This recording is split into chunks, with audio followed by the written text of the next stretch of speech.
In the Newton dining room, a 78-year-old artist faced family intervention. What started as Christmas dinner took a turn when concern exploded into humiliation. Sylviana Brown wasn't your typical elderly burden. For 3 years, she secretly married billionaire Adrian Blackwood, known for artistic talent and independence. When her niece called her still pathetic, Sylviana had no idea she was witnessing dramatic reversal. Her decision to stop protecting comfort would shatter assumptions. What began as intervention became underestimating loved ones. The family would never be same after discovering their disappointment in marrying a successful entrepreneur.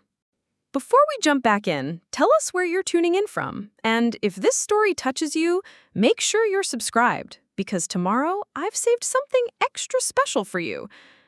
The morning light filtered through the frost-etched windows of Sylviana Brown's North End studio, casting ethereal patterns across the paint-splattered hardwood floors.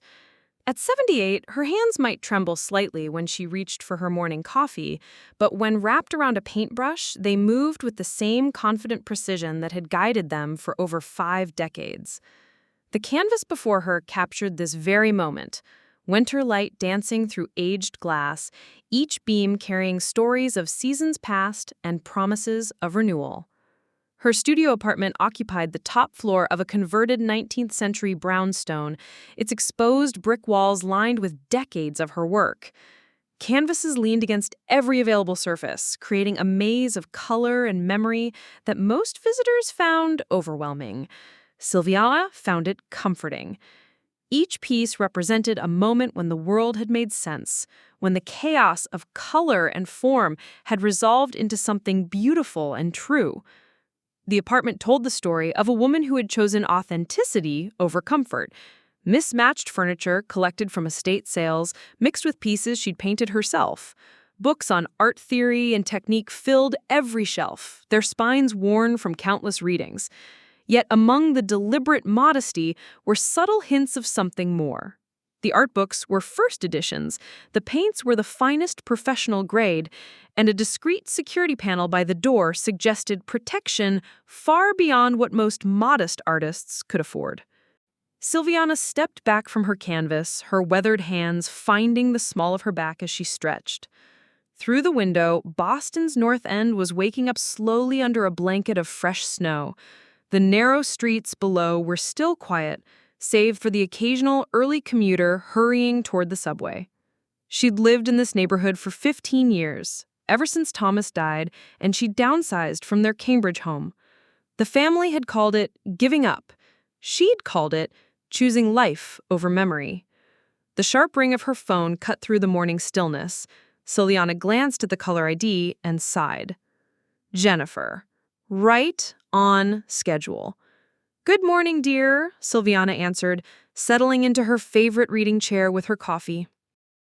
"Aunt Sylviana, thank goodness you're up. I was worried. It's already past 9.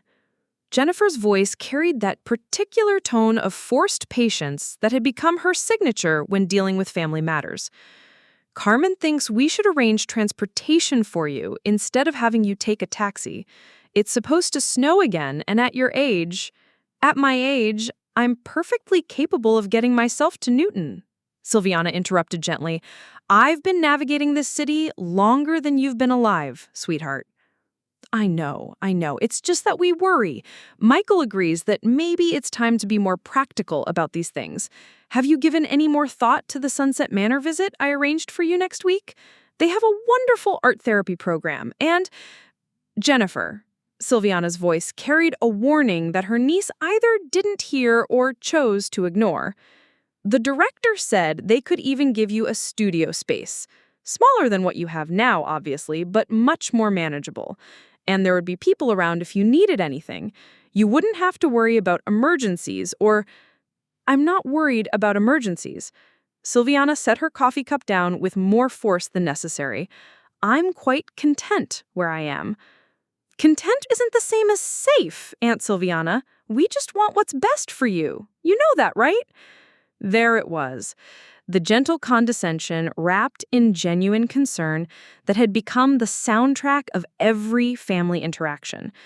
She recognized it for what it was: love filtered through fear and societal expectations about what 78 was supposed to look like. "Of course, I know that, dear. I'll see you tomorrow at 3, as planned. I'm bringing my famous cranberry bread. Just be careful with the oven, okay? Maybe ask Mrs. Chen downstairs to check on you while you're baking." Sylviana closed her eyes briefly. "Goodbye, Jennifer." After hanging up, she sat in the sudden quiet, watching snow continue to fall past her windows. The conversation played in her mind like a familiar, depressing song. Jennifer meant well, they all did, but somewhere in the last few years, she'd transformed from beloved aunt to family burden, from independent woman to elderly problem requiring management. Her phone chimed with a text message. The sender was listed simply as A. "How did the painting session go this morning? Thinking of you before the family gauntlet tomorrow."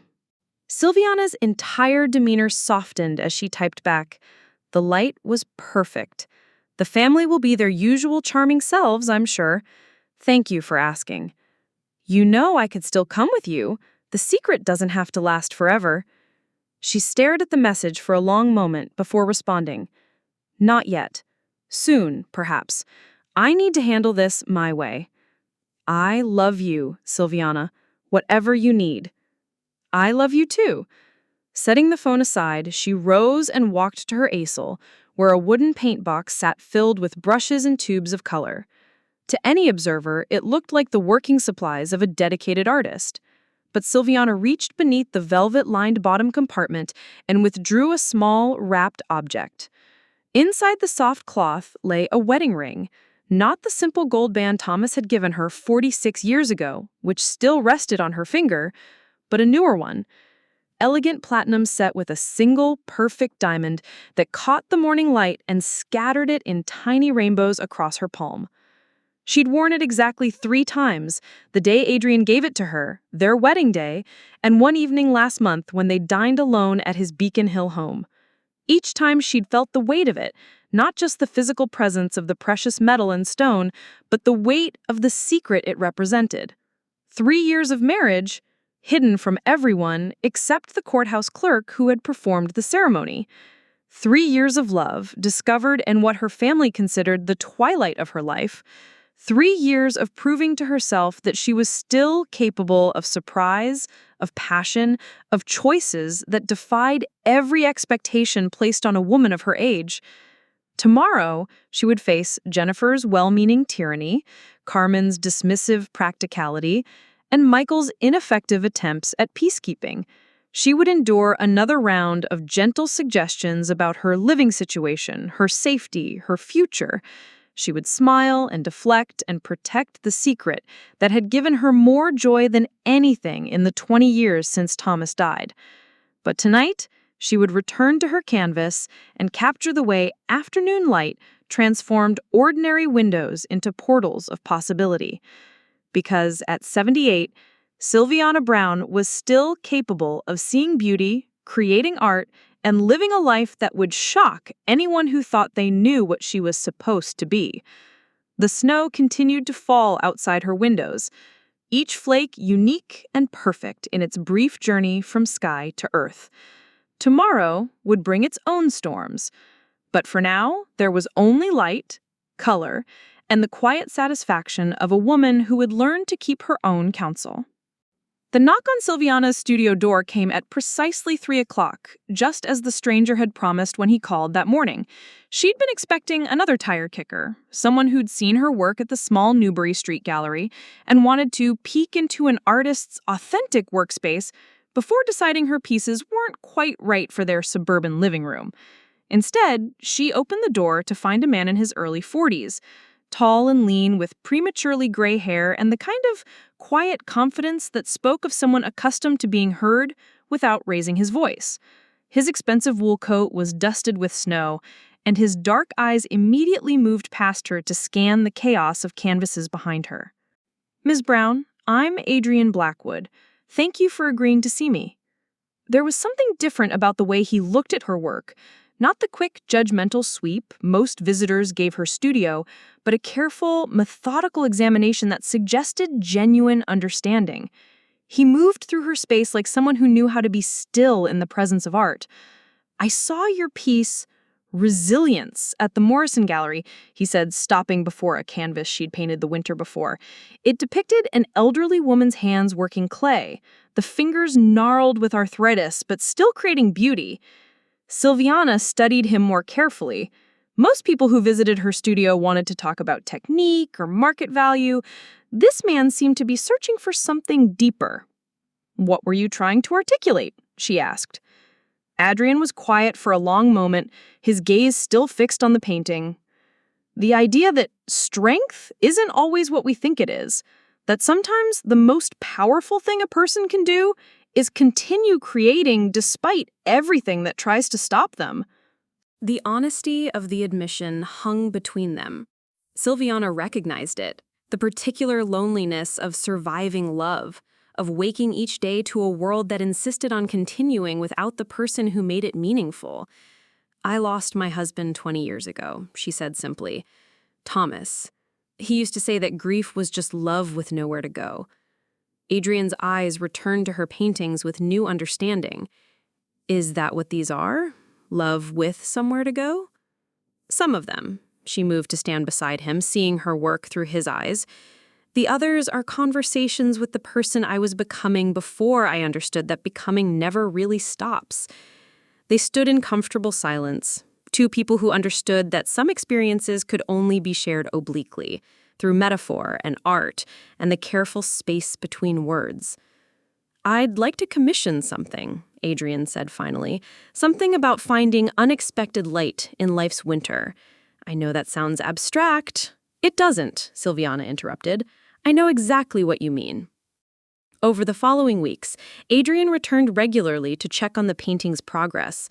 Their conversations ranged from technical discussions about color theory to deeper exchanges about loss, resilience, and the ways society dismissed both elderly women and grieving widowers. Sylviana found herself looking forward to his visits with an anticipation she hadn't felt in years. Adrian possessed a rare quality. He listened not just to her words, but to the ideas behind them. When she spoke about her family's condescending concern, he didn't offer platitudes about their good intentions. When she described the challenge of being seen as a complete person rather than just an elderly woman, he nodded with the understanding of someone who had felt similarly invisible in his grief. "You know what strikes me about your work?" he said during one afternoon visit, studying a series of paintings she'd done about women's hands at different ages. "You paint dignity. Not just beauty or skill, but the inherent worth of experience."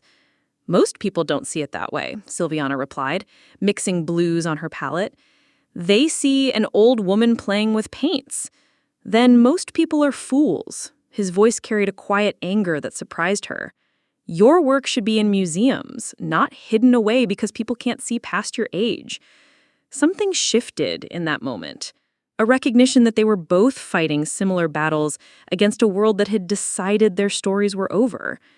Adrian's wealth might protect him from some forms of dismissal, but grief had made him as invisible as her age had made her invisible. The painting he'd commissioned became a bridge between their separate islands of loneliness, each session revealing new layers of understanding, new reasons to hope that perhaps neither of them was as alone as they'd believed. 1 year later, the conversation that changed everything happened on a Tuesday evening in February, snow falling steadily outside Sylviana's studio windows. Adrian had been visiting regularly for over a year, their friendship deepening with each shared story, each moment of understanding that transcended the decades between them. The commissioned painting had been finished months ago, but neither of them had been ready to end what it represented. "Sylviana," Adrian said, setting down his coffee cup with the careful deliberation she'd learned to recognize as his way of gathering courage for difficult topics. "I need to ask you something, and I need you to be completely honest with me." She looked up from the canvas she'd been working on, a piece about winter gardens, dormant but not dead, waiting for spring. "Of course. Do you think I'm too young for you?" The question caught her off guard, not because she hadn't thought about their age difference, but because she assumed he saw it as the insurmountable barrier everyone else would. I think, she said carefully, that you're 42 years old and perfectly capable of deciding what's right for your own life. That's not what I asked. She set down her brush and turned to face him fully. No, Adrian, I don't think you're too young for me. I think the world will think you're too young for me, and I think my family will assume you're either having a midlife crisis or I'm having a senior moment. But what I think is that souls don't have expiration dates. His smile was soft, relieved. Good, because I've been wondering if you'd consider marrying me. The proposal was so quietly spoken, so devoid of drama or grand gesture, that for a moment Sylviana thought she'd misheard him. Adrian, he continued, his voice steady but his hands nervous. I know it's complicated. I know people will have opinions, and I know your family already treats you like you can't make your own decisions. But I also know that I love you, not despite your age or because of some fantasy about wisdom and experience, but because you're the most authentic person I've ever met. Because you see the world in ways that make me remember why it's worth engaging with. Because when I imagine facing whatever years I have left, I can't imagine facing them without you. Sylviana felt tears she hadn't expected gathering in her eyes. I love you too, she said simply. More than I thought I was capable of loving anyone again. Is that a yes? It's a yes with conditions. Adrian's eyebrows rose slightly. I'm listening. I want to keep it private, at least initially. She saw his expression start to change and held up her hand. Not because I'm ashamed of you or of us, but because I need to know this is real before we invite the world's judgment into it. My family already thinks I'm one step away from incompetence. If they discover I've married a man 33 years younger than me, especially a wealthy one, they'll either assume I've lost my mind or that you're taking advantage of me. And if they assume you're taking advantage of me, then they'll try to have the marriage annulled, probably with lawyers and doctors and declarations of diminished capacity. Her voice carried the weight of too many conversations where her choices had been questioned, her autonomy dismissed. Adrian was quiet for a long moment. How long? I don't know. Until I feel strong enough to withstand their interference. Until I'm sure they can't take this away from us. 3 months later, they stood in Boston City Hall on a Thursday afternoon, their only witnesses 2 strangers pulled from the hallway who seemed charmed to be part of someone else's love story. Sylviana wore a simple blue dress she'd bought specifically for the occasion, and Adrian had chosen a gray suit that made his eyes look almost silver. Do you, Sylviana Brown, take Adrian Blackwood to be your lawfully wedded husband? I do. Her voice was steady, certain. Do you, Adrian Blackwood, take Sylviana Brown to be your wedded wife? I do. He squeezed her hands gently. By the power vested in me by the Commonwealth of Massachusetts, I now pronounce you husband and wife. The kiss was soft, unhurried, witnessed by strangers who applauded as if they'd known each other for years. Afterwards, they walked to a small restaurant in the North End where they shared. You're being selfish, Jennifer said finally, her own composure cracking. This isn't just about you anymore. Do you think it's fair to put this burden on Michael and me? To make us worry constantly about whether you're safe, whether you fall in, whether you're eating properly? We have our own families to think about, our own responsibilities. The word burden hit like a physical blow. Sylviana leaned against the market's brick wall, feeling suddenly old in a way that had nothing to do with years. I see, she said quietly. Well, I wouldn't want to be a burden. Aunt Sylviana, that's not what I'll see you tomorrow, Jennifer. She hung up and immediately turned off the phone, needing silence more than she needed connection. The Christmas Eve crowd swirled around her, families hurrying home with last-minute gifts and groceries, everyone focused on creating perfect holiday memories. Her phone, when she turned it back on an hour later, showed 2 text messages, both from Emma and Lucas. Can't wait to see you tomorrow. Mom's stressing about everything being perfect, but we just want to hang out with you. Lucas finished that sketch you suggested. Emma.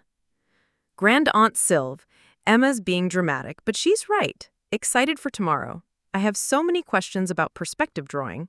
Lucas. Their enthusiasm felt like sunlight breaking through storm clouds. At least some members of her family still saw her as a person worth knowing, not a problem requiring management. Tomorrow would bring the reckoning she'd been dreading, but tonight she would bake her cranberry bread, wrap her carefully chosen gifts, and prepare to defend her right to live her own life, even if it meant revealing the secret that would change everything. The taxi pulled into the circular driveway of Jennifer and Carmen's Newton Colonial at exactly 3 o'clock, crunching over salt-treated pavement lined with professionally installed holiday lights. Sylviana gathered her bags, the cranberry bread, carefully wrapped gifts, and a bottle of wine that cost more than Jennifer would expect her to afford, and prepared herself for the performance of family harmony. The house loomed before her, all pristine white columns and black shutters, a monument to conventional success that had always made her feel like she was visiting a magazine spread rather than a home. Jennifer opened the door before Sylviana could ring the bell, her smile bright and determined. "Aunt Sylviana, right on time! How was the taxi ride? I still can't believe you wouldn't let us pick you up." "The taxi was fine, dear. Drivers know how to navigate snow." Sylviana stepped into the foyer, noting the immaculate decorations, designer wreaths, coordinated ribbon, not a pine needle out of place. Mom's been freaking out all morning. 16-year-old Emma appeared at her elbow, pulling Sylviana into a genuine hug. She reorganized the dining room twice and made Dad polish the silver again. "Emma," Jennifer's voice carried a warning, "help your great-aunt with her coat." Lucas bounded down the stairs, nearly colliding with his sister in his enthusiasm. "Grand Aunt Sylv, did you bring your sketchbook? I want to show you what I've been working on." "Later, Lucas," Carmen's voice carried from the living room. "Let your great-aunt settle in first." The living room was a showcase of carefully curated comfort. Cream-colored furniture that looked like it had never been truly used, coffee table books arranged just so, and a gas fireplace that provided warmth without the messiness of actual wood. Dr. Sarah Kim rose from the sofa as they entered, her professional smile warm, but her eyes observant. "Sylviana, lovely to see you. How have you been feeling?" "I've been painting," Sylviana replied, noting how even Dr. Kim's question focused on her physical state rather than her life. "Productivity is excellent for the soul." Michael emerged from the kitchen, his teacher's cardigan spotted with what looked like cranberry sauce. "Aunt Sylv, thank goodness you're here. Jennifer is making us all nervous wrecks." "I have not been making anyone nervous, but I just want everything to be perfect for our family Christmas." They settled into the formal dining room where the table groaned under the weight of Jennifer's ambitions. Fine china, crystal glasses, enough silverware for a state dinner. Sylviana found herself seated between Dr. Kim and Lucas, with Jennifer positioned at the head of the table like a general surveying her troops. "So, Aunt Sylviana," Carmen began as they passed dishes around, "Jennifer mentioned you've been doing some painting recently. Still keeping busy with your little hobby?" The dismissive phrase, little hobby, landed like a small slap, but Sylviana kept her expression neutral. "I finished a commission last month, actually. A series on urban winter landscapes." "A commission?" Carmen's eyebrows rose. "Someone actually paid you for paintings?" "Carmen," Michael said quietly, but his brother-in-law pressed on. "I'm just surprised there's a market for that kind of thing. I mean, with all the digital art and photography these days, who needs paintings?" "People who understand that art isn't just decoration," Emma interjected, earning a sharp look from her mother. "Grand Aunt Sylv's work is incredible. You should see the piece she did of hands working clay." "Emma, eat your turkey," Jennifer cut her off. "Aunt Sylviana, Dr. Kim and I were discussing your living situation the other day. Tell her about those stairs in your building." Dr. Kim looked uncomfortable. "Jennifer, I don't think this is the appropriate—" "Nonsense. We're all family here.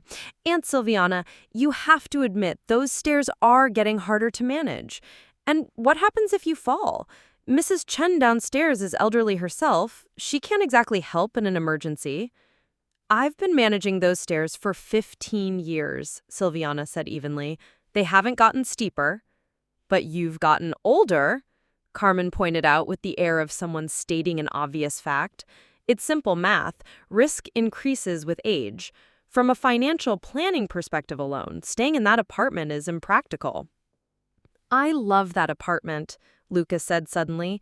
It's like a real artist studio, way cooler than this place.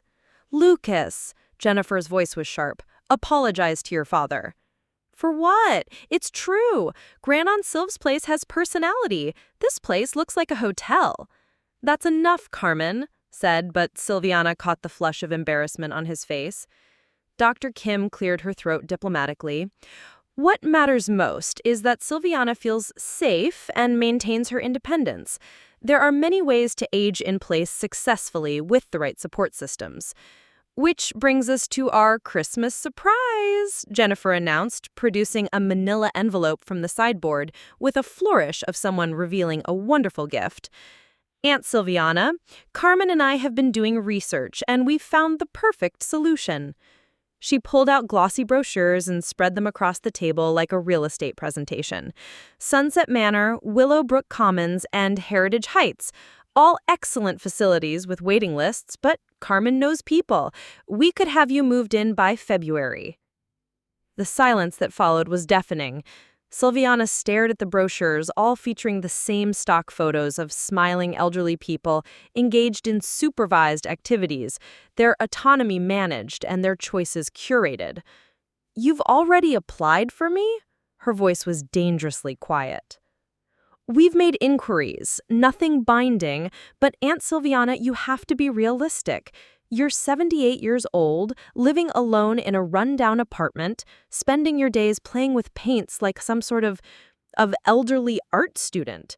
You have no savings to speak of, no real income, no plan for the future.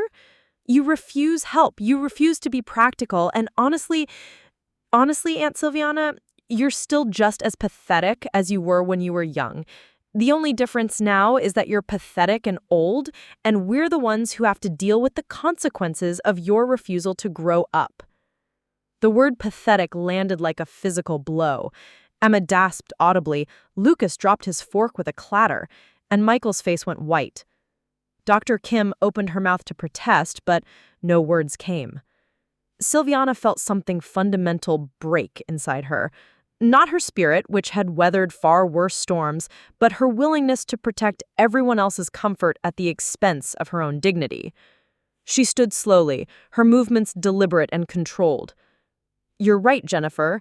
I have been pathetic. Pathetic enough to let you treat me like a burden for years.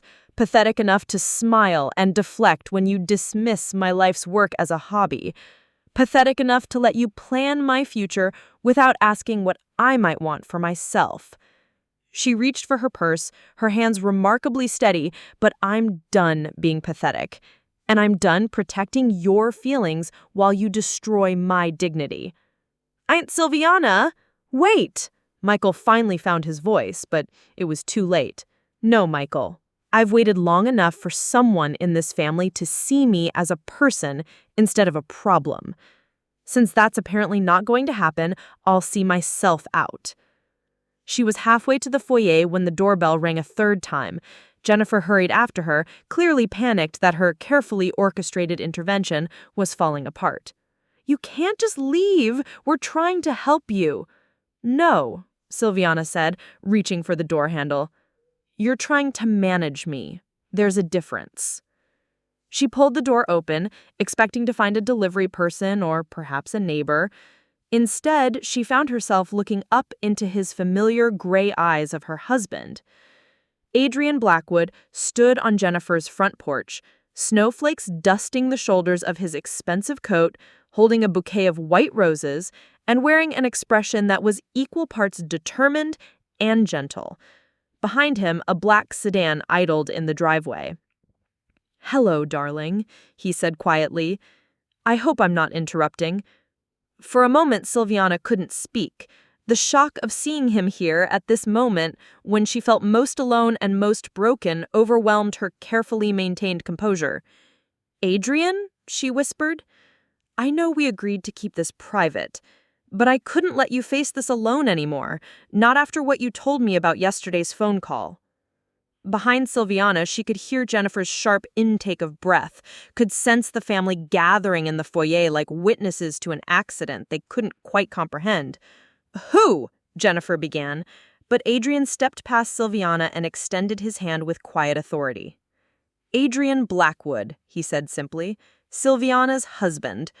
I apologize for arriving unannounced, but I felt it was time I met my wife's family properly." The silence that followed was absolute.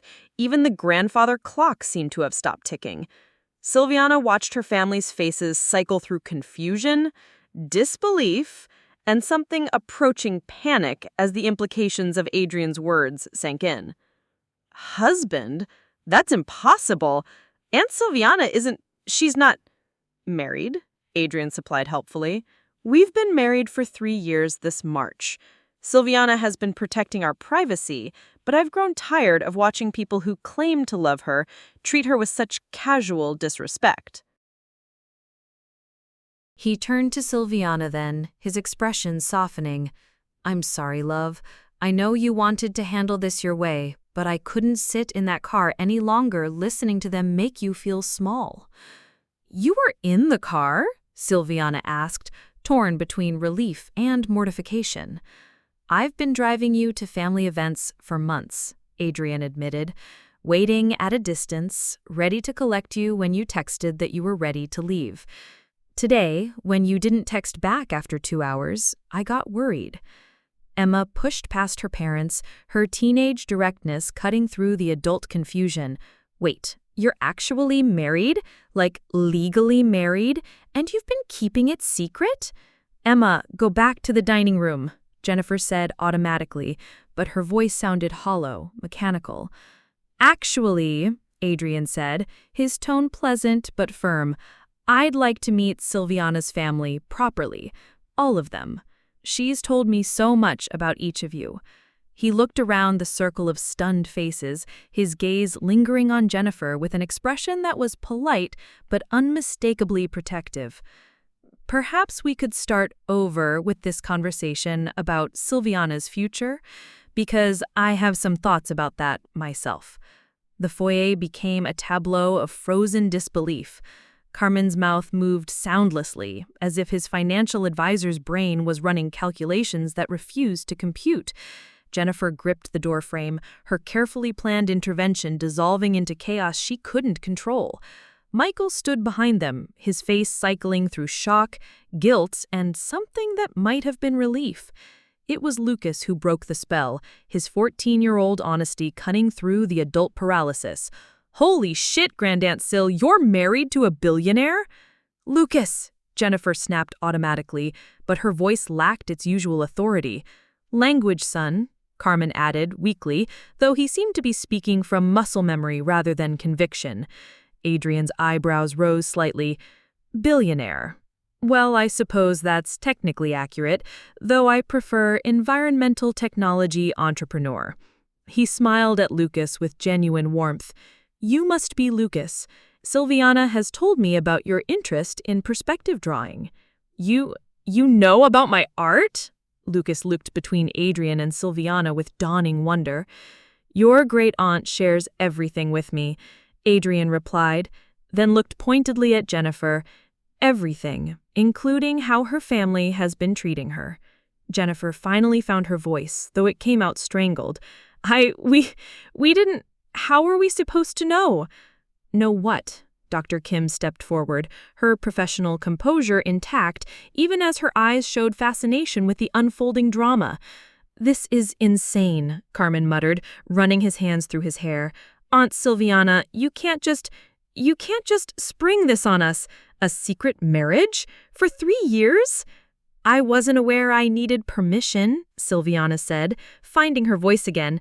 The shock of Adrian's arrival was giving way to something else, a fierce satisfaction at watching her family's condescending certainty crumble. Emma pushed past her parents, her teenage social media instincts kicking in. "Oh my God, are you Adrian Blackwood? As in Blackwood Sustainable Energy?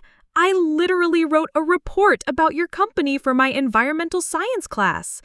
Adrian smiled at her enthusiasm. I hope I got a good grade. A+, Emma said proudly, then turned to her family with teenage indignation. Do you people have any idea who this is? He's revolutionizing renewable energy. His company is worth like— Emma, please, Jennifer interrupted, but she sounded lost, like someone trying to navigate familiar territory that had suddenly shifted beneath her feet. Perhaps we should move this conversation somewhere more comfortable, Adrian suggested diplomatically. I imagine you all have questions. He placed a protective hand on Sylviana's shoulder, and she felt some of the tension leave her body. Whatever happened next, she wasn't facing it alone. They moved back to the dining room in a peculiar procession, the carefully set Christmas table now feeling like a stage set for a play no one had rehearsed. Adrian helped Sylviana into her chair with the same quiet attention he'd shown her for 3 years, but now the family was watching every gesture with new eyes. 3 years, Michael said slowly, sinking into his chair. Aunt Syl, you've been married for 3 years and never told us? Can you blame her? Adrian's voice was mild, but there was steel underneath. From what I've witnessed today, she was right to be cautious about how her family would react to her choices. Carmen's financial advisor brain finally came online. Wait a minute. If you've been married for 3 years, then all this talk about assisted living, about Sylviana's financial situation, he trailed off, the implications hitting him. All based on assumptions, Dr. Kim finished quietly. Assumptions about Sylviana's circumstances, her capacity, her needs. Jennifer's face had gone very pale. We were trying to help her. We thought she was alone, struggling. She's never been alone, Adrian said simply. She chose to protect our privacy, which I respected, but I won't stand by and watch people who claim to love her treat her like a burden. We don't think she's a burden, Jennifer protested, but the words sounded hollow even to her. Really? Adrian's tone remained conversational, but his gray eyes were sharp. Because from where I sat in the car, listening to raised voices through these windows, it sounded very much like you called my wife pathetic. The word hung in the air like an accusation. Jennifer's composure finally cracked completely. I was frustrated. She won't listen to reason. She won't let us help. She keeps pushing us away. Perhaps because your version of help looks remarkably like control, and your version of listening to reason seems to require her agreeing with your predetermined conclusions.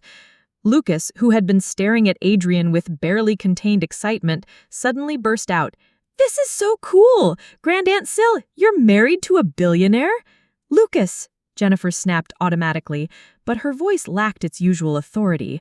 Language, son, Carmen added weakly, though he seemed to be speaking from muscle memory rather than conviction. Adrian's eyebrows rose slightly. Billionaire.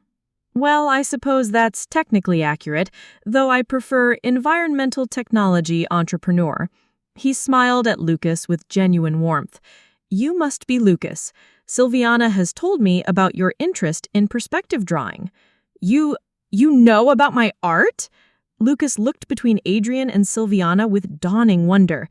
Your great-aunt shares everything with me, Adrian replied, then looked pointedly at Jennifer. Everything, including how her family has been treating her. Jennifer finally found her voice, though it came out strangled. We didn't. How were we supposed to know? Know what? Dr. Kim stepped forward, her professional composure intact, even as her eyes showed fascination with the unfolding drama. This is insane, Carmen muttered, running his hands through his hair. Aunt Sylviana, you can't just spring this on us. A secret marriage? For 3 years? I wasn't aware I needed permission, Sylviana said. Finding her voice again, the shock of Adrian's arrival was giving way to something else, a fierce satisfaction at watching her family's condescending certainty crumble. Emma pushed past her parents, her teenage social media instincts kicking in. Oh my God, are you Adrian Blackwood? As in Blackwood Sustainable Energy? I literally wrote a report about your company for my environmental science class. Adrian smiled at her enthusiasm. "I hope I got a good grade." "A plus," Emma said proudly, then turned to her family with teenage indignation. "Do you people have idea who this is? He's revolutionizing renewable energy. His company is worth like—" "Emma, please," Jennifer interrupted, but she sounded lost, like someone trying to navigate familiar territory that had suddenly shifted beneath her feet. "Perhaps we should move this conversation somewhere more comfortable," Adrian suggested diplomatically. "I imagine you all have questions." He placed a protective hand on Sylviana's shoulder, and she felt some of the tension leave her body. Whatever happened next, she wasn't facing it alone. They moved back to the dining room in a peculiar procession, the carefully set Christmas table now feeling like a stage set for a play no one had rehearsed. Adrian helped Sylviana into her chair with the same quiet attention he'd shown her for 3 years. But now the family was watching every gesture with new eyes. 3 years, Michael said slowly, sinking into his chair. "Aunt Syl, you've been married for 3 years and never told us? Can you blame her?" Adrian's voice was mild, but there was steel underneath. "From what I've witnessed today, she was right to be cautious about how her family would react to her choices." Carmen's financial advisor brain finally came online. "Wait a minute. If you've been married for 3 years, then all this talk about assisted living, about Sylviana's financial situation—" He trailed off, the implications hitting him. "All based on assumptions," Dr. Kim finished quietly. "Assumptions about Sylviana's circumstances, her capacity, her needs." Jennifer's face had gone very pale. "We were trying to help her. We thought she was alone, struggling."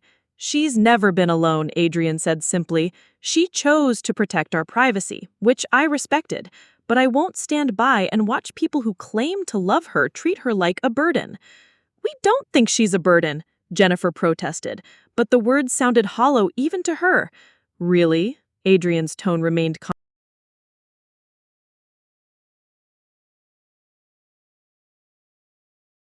Everyone turned to look at him. Michael had spent years avoiding confrontation, letting Jennifer make family decisions while he stood silently by. Now he sat straighter in his chair, something new in his posture. "I've been going to Aunt Syl's studio for months," he continued, his teacher's voice gaining strength. "I've watched her work, talked with her about art, about life. She's not failing, Jennifer. She's not confused or vulnerable or any of the things you've convinced yourself she is. She's vibrant and creative and living exactly the life she wants to live." "Then why didn't you say anything?" Jennifer demanded. "Why let us make these plans if you knew?" "Because I'm a coward," Michael said simply. "Because it was easier to let you handle things than to admit I was wrong to let you treat our aunt like she was already gone." The honesty of his admission seemed to deflate some of Jennifer's defensive anger. She slumped back in her chair, looking suddenly small.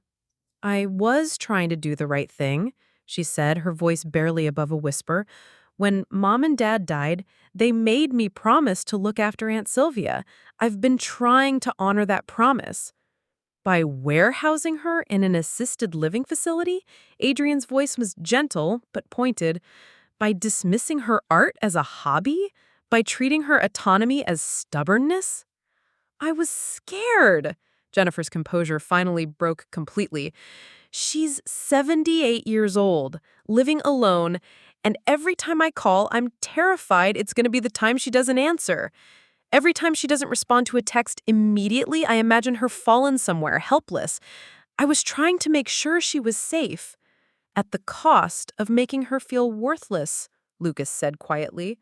The 14-year-old's words carried a weight that silenced the adults. Dr. Kim leaned forward. "Jennifer, what you're describing is caregiver anxiety. It's common in families, but when it leads to premature decisions about an elderly person's autonomy, it can be deeply harmful." "But look at her," Carmen gestured helplessly at Sylviana. "She looks so fragile." "I'm sitting right here," Sylviana said dryly. "You can address your concerns about my apparent fragility directly to me." Adrian's mouth twitched with suppressed amusement. "For what it's worth, your great-aunt hiked 3 miles through the Blue Hills last weekend. I was the one who needed water breaks." Emma stared at her parents with dawning understanding. Oh my God, you guys have been total ageist jerks. Emma, Jennifer protested automatically. She's not wrong, Dr. Kim said calmly. Ageism often masquerades as concern, especially within families. We make assumptions about what elderly people can't do rather than asking what they want to do. But the practical considerations are mine to make, Sylviana interrupted. Carmen, you're a financial advisor. Do you make investment decisions for your clients without consulting them? Of course not, but then why did you think it was appropriate to make life decisions for me without consulting me? The question hung in the air as Carmen's face reddened as the comparison sunk in. I owe you an apology, Michael said suddenly. Aunt Sylv, I've been coming to your studio for months, seeing how happy you are, how productive, how alive, and I never once stood up to Jennifer when she talked about moving you somewhere safer. I let my fear of conflict override my responsibility to defend you. And I, Jennifer said slowly, have been so focused on preventing hypothetical future problems that I created real present ones. She looked directly at Sylviana for the first time since Adrian's arrival. I called you pathetic in front of your husband, in front of your family. That was unforgivable. It was hurtful, Sylviana agreed, but not unforgivable. What would be unforgivable is if you learned nothing from this. Dr. Kim nodded approvingly. The question now is how you move forward. How do you rebuild trust and respect in these relationships? Maybe, Emma suggested, you could start by actually asking Grand Aunt Sylviana what she wants instead of deciding for her. Lucas nodded enthusiastically, and maybe visit her studio without trying to fix anything. It's actually really cool there. Adrian had remained quiet through most of the exchange, but now he spoke up. What Sylviana wants most is what everyone wants. To be seen and respected for who they are, not managed for who others think they should be. And what do you want, Adrian? Dr. Kim asked. From this family. He looked around the table, his gaze settling on each face in turn. I want them to see what I see when I look at Sylviana. Not an elderly woman to be managed, but a remarkable person still growing, still creating, still capable of surprise and joy and making her own choices about how to live. The room fell quiet again, but this time the silence felt different, less charged with conflict, more heavy with the weight of necessary change. The late afternoon light was beginning to fade outside Jennifer's dining room windows, casting longer shadows across the table where a family was slowly learning to see each other clearly for the first time in years. Dr. Kim had suggested they take a break from the heavy emotions, and somehow that had led to Adrian pulling out his phone. I'd like to show you something, he said, scrolling through his photos, if Sylviana doesn't mind. Sylviana nodded, curious herself about what he wanted to share. Adrian turned his phone toward the family, revealing a photograph of a painting. It was one of Sylviana's recent pieces, a close-up of weathered hands holding a small bird, the contrast between the aged skin and the delicate creature, creating something profound and beautiful. This is called trust, Adrian said quietly. Sylviana painted it after we'd been married for about 6 months. I commissioned it for the lobby of my Boston office where thousands of people see it every week. Emma leaned forward, studying the image. It's incredible. The detail in the hands, you can see every line, every age spot, but they're beautiful, not just old. That's exactly the point, Adrian said. Your great aunt has a gift for seeing dignity and beauty where others see only age or wear. She painted this after I told her about my first wife, how she died so young before her hands could show the stories of a full life. Jennifer was staring at the phone screen with something approaching wonder. I had no idea.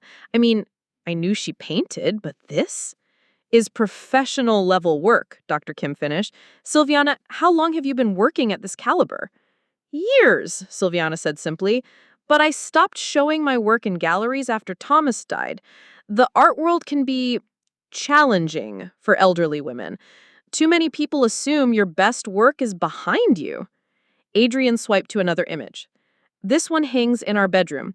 It shows an elderly couple dancing in what appears to be an empty ballroom, their movements graceful despite their apparent age. He painted that? Lucas asked, then immediately looked embarrassed. Sorry, that's probably rude. 45, Adrian replied with a smile, which felt ancient when you're convinced your life is over. But it wasn't over, Emma said with understanding in her voice. Exactly. Adrian showed another painting, a garden in winter, dormant but clearly alive beneath the snow. This is the piece I originally commissioned. I asked her to paint something about finding unexpected light in life's winter. Michael was studying each image intently, his teacher's eye recognizing quality when he saw it. Aunt Sylv, these aren't just good. They're extraordinary. Why didn't you ever tell us? When would I have told you? Sylviana asked gently. Between conversations about my living situation and my supposed limitations, when you visited to check on my safety rather than to see my art? The question hit home. Michael flinched, and Jennifer looked down at her hands that would never create anything as beautiful as what they'd just seen. I have a confession, Carmen said suddenly. When Adrian first arrived, my immediate thought was that you were being taken advantage of, that maybe you weren't thinking clearly. And now? Dr. Kim prompted. Now I'm wondering how I could have been so blind. These paintings, they're not the work of someone who's lost her edge. They're the work of someone who's found it. The truth is, Sylviana said, her voice soft but clear, I kept our marriage secret because I was afraid. Not of Adrian's wealth, but of exactly what happened here today.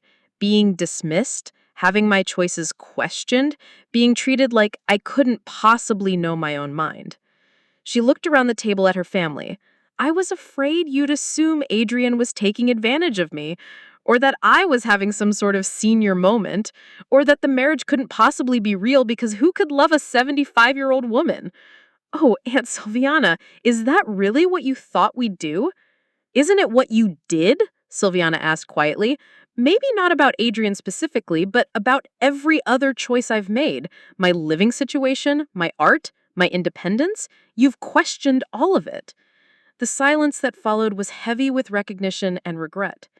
I fell in love with your great aunt because she sees the world with an artist's eye and speaks about it with a poet's heart, because she's lived long enough to understand what really matters and brave enough to keep growing, because at 75, she was still surprising herself and me every day.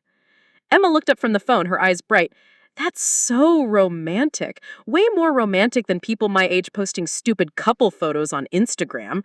It's like a fairy tale, except real and better because it's not about being young and pretty. It's about being... The Christmas dinner that had begun as an intervention ended as something none of them had expected, a reckoning that cleared the air and opened possibilities none of them had imagined. As the winter light faded completely outside, the family found themselves lingering around Jennifer's dining table, no longer adversaries, but people tentatively learning how to be family again. And I can help with decorations, Emma added, but actually help, not take over. Dr. Kim watched the interaction with professional satisfaction. This is how families heal, she observed quietly, not through grand gestures, but through small acts of inclusion and respect. Carmen cleared his throat, still looking somewhat shock-shelled by the evening's revelations. Sylviana, I owe you more than an apology. I've been treating you like a financial liability when I should have been treating you like family. Is there anything you need? Anything Adrian and I could discuss in terms of long-term planning? I could help with that, Michael said suddenly. I mean, from the education side. I know teachers who work with kids who don't fit traditional molds. For the first time all day, Jennifer smiled. A real smile, not the tight expression she'd worn while orchestrating everyone else's lives. You know what? Let's start smaller.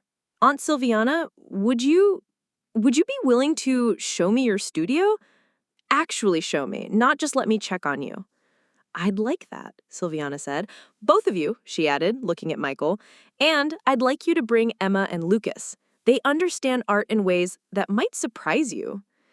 As if summoned by the mention of their names, both teenagers looked up from Adrian's phone, where they've been absorbed in examining more of Sylviana's work. This one, Lucas said, pointing to the screen, the one with the hands holding the bird, it made me understand something about my drawings, about how to show gentleness and strength at the same time. And this winter garden piece, Emma added, it's like everything I wish I could say about growing up, but don't have words for. Adrian and Sylviana exchanged a look of profound satisfaction. These children understood what the adults had missed, that art wasn't just decoration or hobby, but a language that could speak truths too complex for ordinary words. There's something else, Adrian said, his voice taking on the tone Sylviana recognized as his CEO voice, confident but inclusive. Sylviana, how would you feel about a gallery showing? The room went quiet. Sylviana stared at her husband, understanding the magnitude of what he was suggesting. A real gallery? She asked. The Morrison Gallery has been asking about your work ever since I bought that first piece. They'd love to do a retrospective. Life's Seasons, The Art of Sylviana Brown. Professional reviews, serious collectors, the works. Jennifer looked between them, finally beginning to understand the caliber of artist she'd been dismissing as a hobbyist. You mean like a real art career? At 78? Why not? Dr. Kim asked. Artists like Grandma Moses didn't begin their most celebrated work until their 70s. Louise Bourgeois created some of her most famous sculptures in her 80s. Age can deepen artistic vision, not diminish it. I'd love that, Sylviana said quietly. I think I'm ready to stop hiding.